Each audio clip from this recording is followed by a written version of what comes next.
Kali ini saya akan mencoba menjelaskan standar kinerja melalui contoh. Saya mencoba mereview beberapa tugas yang sudah dikerjakan oleh mahasiswa. Baik, ini contoh jabatan teknologi officer, sebuah jabatan yang ada di perusahaan IT. Levelnya barangkali ini selevel dengan supervisor. Fungsi utama dari teknologi officer ini adalah membawahi timnya terkait dengan pembuatan, implementasi, dan pemeliharaan produk yang dibuat oleh perusahaan. Produk di sini diantaranya adalah aplikasi atau software dan web, gitu ya. Secara umum dia karena di level supervisor menjalankan fungsi manajemen ya, dari mulai membuat perencanaan sampai mengendalikan atau mengawasi pengerjaan tugas bawahannya. Baik, kita coba lihat dari tabel ini ada kolom nomor, kolom tugas, kolom kompetensi, kolom kriteria seleksi, kolom diklat, kolom KPI, dan kolom evaluasi kinerja. Karena saya ingin menjelaskan tentang standar kinerja, oleh karena itu kita coba skip kolom kompetensi, kriteria seleksi, dan diklat ya. Jadi tidak usah kita bahas. Kita langsung lihat saja tugas, KPI, dan evaluasi kinerja. Kita cek yang pertama, tugasnya adalah mengelola tim yang ada di bawahnya. Oleh karena itu KPI-nya adalah bawahannya mengerjakan tugas sesuai dengan deadline atau penyelesaian tugas oleh tim dalam waktu 1 bulan karena deadline-nya 1 bulan. Bagaimana mengevaluasi kinerjanya? Mengevaluasi kinerjanya itu dengan mengecek atau melihat apakah tercapai deadline 1 bulan tersebut.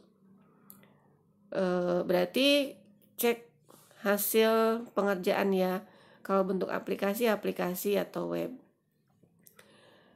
Berikutnya adalah menjadi delegasi atau berperan sebagai perwakilan perusahaan dalam berhubungan dengan pihak eksternal, terutama dalam hal ini adalah klien dan investor. Jadi dalam aplikasi ini nanti pada tahap implementasi maka akan dilihat kesesuaian antara produk yang dibuat dengan permintaan dari klien. Yang bisa dicek dari SPK ya, permintaannya apa saja. Nah, maka evaluasi kinerjanya adalah dengan mengecek implementasi aplikasi atau web atau software barangkali apakah sesuai atau tidak dengan yang diharapkan oleh klien. Yang ketiga adalah menguasai teknologi strategi. Ini barangkali lebih kepada perencanaan dan pengambilan keputusan terkait pemasaran atau penjualan. Karena dia bertanggung jawab untuk menjual produk juga, oleh karena itu KPI-nya atau standar kinerjanya adalah adanya penambahan project atau adanya penambahan SPK. Bagaimana mengevaluasinya dapat dilihat dari jumlah SPK yang dibuat. Di sini ditentukan bahwa ada penambahan 3 project baru setiap bulannya. Atau buktinya adalah ada SPK, ada 3 SPK dalam 1 bulan. Berikutnya adalah supervising software testing and information system security and maintenance. Jadi setelah aplikasi tersebut diimplementasikan, itu ada masa di mana klien boleh meminta untuk beberapa perbaikan, beberapa penyesuaian, maintenance, dan lain-lain. Nah, supervisor ini bertanggung jawab terhadap pekerjaan bawahannya dalam memperbaiki error kalau terjadi error atau fix bug, atau lebih kepada service dan maintenance dari aplikasi yang dibuat. Nah, standarnya itu dievaluasinya adalah dilihat ketika melakukan fix bug itu setelah 7 hari web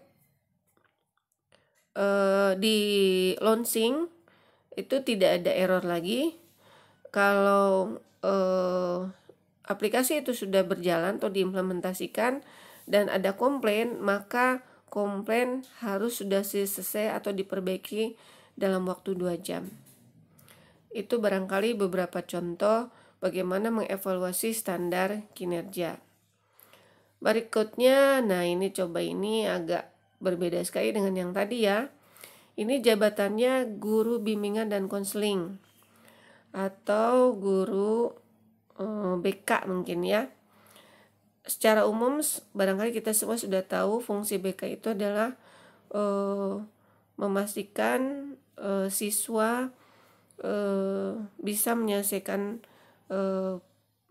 pendidikan dengan baik dengan memfasilitasi konsultasi atau penyelesaian masalah-masalah baik yang bersifat akademik maupun non-akademik. Kita cek juga di sini tugas KPI atau indikator atau standar kinerja, lalu bagaimana mengevaluasinya. Yang pertama, tugasnya adalah melakukan wawancara dan observasi bimbingan konseling terhadap siswa bermasalah.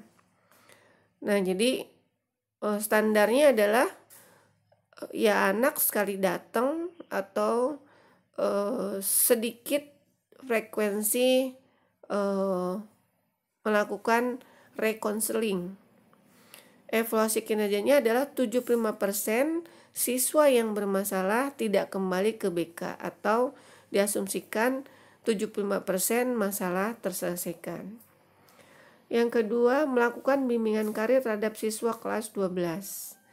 KPI-nya adalah frekuensi anak yang mendaftar ke perguruan tinggi dan bekerja. Jadi diukurnya kalau ini setelah siswa selesai lulus, berapa banyak siswa yang mendaftar perguruan tinggi dan bekerja. Evaluasi kinerjanya sama, ini setelah ada informasi, maka 26 siswa dari 43 siswa yang berkonsultasi karir ke BK mendaftar ke perguruan tinggi dan sisanya bekerja. Jadi barangkali kalau 26 dari 43 sekitar 60 persenan lah ya. Makanya nanti barangkali harus dirubah, jangan dalam bentuk angka 26 dari 43, karena ini mau dijadikan standar. Misalnya kita buat saja 60% misalnya siswa mendaftar ke perguruan tinggi dan 40% bekerja. Nah, berapa persen nanti standar tergantung dari capaian pembelajaran ya. Kalau sekolahnya sifatnya SMK barangkali nanti standarnya harus bukan standar, evaluasi kinerjanya nanti harus bobotnya lebih besar persentasenya pada siswa yang bekerja barangkali ya. Jadi lebih banyak siswa yang bekerja dibandingkan yang pergi ke perguruan tinggi misalnya. Jadi bisa fleksibel, tapi harus merujuk kepada capaian pembelajaran sekolah tersebut atau profil lulusan sekolah tersebut. Untuk nomor 3, melakukan pengecekan dan rekapitulasi absensi, ini tidak ada KPI-nya. Yang keempat, membuat jadwal dan RPP bimbingan dan konseling. Jadi kesibukan guru BK ini ternyata mirip dengan guru pada umumnya ya. Dia harus datang ke kelas-kelas, tapi bukan mengajar, sifatnya adalah mengkomunikasikan, memotivasi bagaimana agar siswa bekerja dengan baik, belajar dengan baik. KPI-nya adalah jumlah materi sesuai dengan jadwal pertemuan. Jadi yang mudah diukur itu dari sekian target materi, berapa materi yang bisa disampaikan dengan jadwal pertemuan yang sudah dibuat. Evaluasi kinerjanya adalah dari jumlah materi tersebut. Jadi misalnya 100% materi telah disampaikan pada jadwal yang sudah ditargetkan. Jadi bukan materinya yang berbeda, karena berbeda bisa saja berbeda tapi jumlah materi tidak tercapai. Berikutnya nomor 5, mengajar di kelas. Kalau ini diukur dari kesesuaian jadwal mengajar dengan kehadiran si guru tersebut. Jadi kalau jadwalnya misalnya Senin 9.30 atau 12.30 atau 15.30, nah tanggal misalnya 15 April, nah maka guru BK tersebut disebut kinerjanya baik apabila hadir tepat waktu. Berarti diceknya dari fingerprint. Nomor 6, membuat laporan hasil wawancara dan observasi siswa kepada wali kelas dan koordinator BK atau atasannya. Jadi kalau ini adalah jumlah laporan kasus anak. Nanti evaluasi kinerjanya dilihat dari dokumen laporan ya. Dokumen laporan sejumlah kasus atau anak yang bermasalah.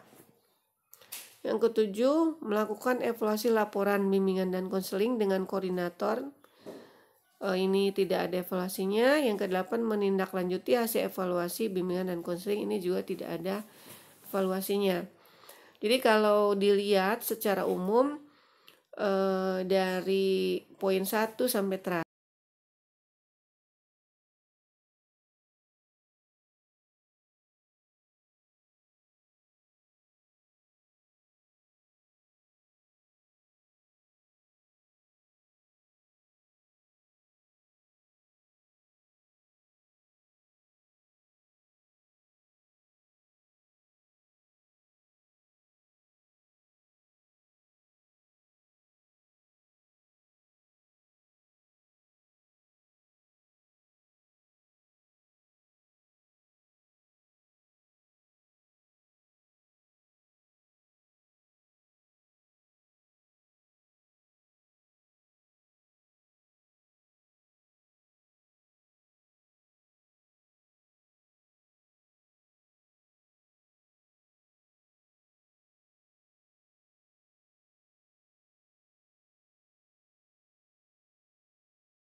baik, berikutnya, nah ini posisinya lumayan tinggi.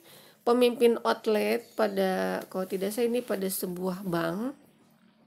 Tapi ini barangkali KCP ya, levelnya KCP. Jadi barangkali kalau di KCP pemimpin outlet itu posisi tertinggi di kantor cabang pembantu. Nah itu kalau pemimpin outlet berarti posisinya tertinggi. Kita coba lihat. Tugasnya yang pertama adalah memverifikasi berkas permohonan dan dokumen pendukung calon debitur. Nah, KPI-nya apa? Karena dia memverifikasi, maka selain target ekspansi kredit juga dia mengecek data aplikasi permohonan dan melihat mana yang diinput ke dalam sistem harus cocok dengan dokumen pendukung. Oh iya, sebelum saya lanjut, barangkali karena ini di level KCP, pemimpin outlet tidak bertanggung jawab terhadap aspek SDM, tapi dia sedikit saja melakukan pengawasan terhadap bawahannya dan lebih banyak tanggung jawabnya pada aspek marketing dan keuangan. Kita lanjut ya, memverifikasi berkas permohonan dan dokumen pendukung calon debitur ini berarti dia mencoba mendorong terus bawahannya agar menambah terus jumlah permohonan gitu kan, menambah jumlah calon debitur. Makanya target yang bawahannya itu lalu digabung menjadi target pemimpin outlet. Dievaluasinya melalui berapa jumlah ekspansi kredit dengan target di sini adalah 1 miliar per bulan. Jadi dilihatnya bukan dari jumlah nasabah tapi jumlah rupiah yang masuk atau yang bertransaksi. Yang kedua, mencocokkan antara dokumen pendukung dengan data yang diinput ini diukur dari ada nggak aplikasi yang belum lengkap atau tidak memenuhi persyaratan dengan waktu lebih dari 5 hari setelah permohonan. Jadi ini yang mengeceknya siapa? Jelas yang mengeceknya adalah pihak KCU ya, kantor cabang utama. Nanti digabung di sana. Baik. Berikutnya adalah memonitor rekening transaksi. KPI-nya adalah pengecekan rekening perantara setiap hari untuk memastikan jangka waktu penyelesaian dan kesesuaian dengan kartu kontrol. Nah, berarti KPI-nya adalah dia melakukan pengecekan tidak, gitu kan? Maka evaluasinya adalah dari mana? Kesesuaian rekening transaksi itu pada saat itu juga. Jadi rekening-rekening transaksi itu dicek per hari dan pada saat itu juga harus sesuai. Nah, bagaimana untuk mengevaluasinya? Langsung saja oleh pihak atasannya bisa diketahui pada saat memberikan report atau laporan ada masalah atau tidak. Yang ketiga, maintenance nasabah lama dan mencari nasabah baru. Ini sebetulnya mencari nasabah baru juga bagian di dalam tugas yang pertama tadi ya. Nah, kalau ini diukurnya dari jumlah pembukaan rekening baru per hari, di mana dievaluasi dari 4 rekening baru per hari targetnya. Jelas ini diukur dari report. Yang berikutnya adalah aktivasi e-channel. Jadi dilihat dari konsistensi dalam mengaktifasikan e-channel. Yang keempat, monitoring atau controlling pegawai dan sarana prasarana yang berfungsi dengan baik atau tidak. KPI-nya adalah perangkat kerjanya bagaimana, berfungsi dengan baik atau tidak, transaksinya pada hari itu juga, dan bagaimana transaksinya sesuai dengan SOP dan ketentuan buku pedoman pegawai atau tidak. Jadi karena dia di level paling tinggi, otomatis dia bertanggung jawab terhadap kinerja bawahannya, tapi dia tidak mengurusi masalah rekrutmen misalnya dan lain-lainnya. Hanya fungsi controlling teknis pekerjaan bawahannya. Ini menjadi salah satu indikator kinerja pemimpin outlet, yaitu dengan tidak banyak pengajuan perangkat baru, berarti perangkat terpelihara dengan baik. Terus pemeriksaan transaksi atau voucher pada hari berikutnya oleh atasan tidak ada masalah, dan tidak ada laporan tentang pekerjaan bawahan yang tidak sesuai dengan SOP dan BPP. Barangkali itu contohnya. Semoga cukup memberi penjelasan tentang bagaimana nanti teknisnya dalam melakukan evaluasi terhadap standar kinerja yang sudah dibuat.